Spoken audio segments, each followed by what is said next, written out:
So hi! Welcome and welcome back to my YouTube channel, and for today's tutorial guys, ituturo ko sa inyo kung paano nga ba mag-update ng ating LokLok app. But first, kindly subscribe to my channel and don't forget to hit the subscribe button and the bell to notify you for my new updates. And if you want to learn more, just keep on watching and let's start. So ayan guys, for today's video, para makapag-update tayo ng ating LokLok application, unang-una is kailangan pumunta muna tayo sa Google Play Store.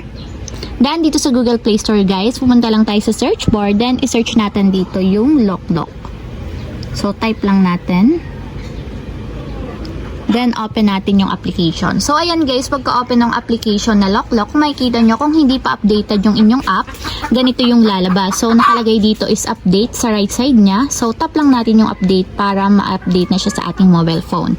And wait natin guys hanggang sa matapos ma-install. So ayan guys, after ma-install sa ating mobile device, itap na natin yung open para directly mapunta tayo sa pinakang application ng LokLok. And ayan guys, kung mapapansin nyo, may bago ng features na nadagdag sa ating LokLok app since nga nag-update na tayo. So ayan lang guys, ganun lang kasimple kung paano nga ba mag-update ng ating LokLok app.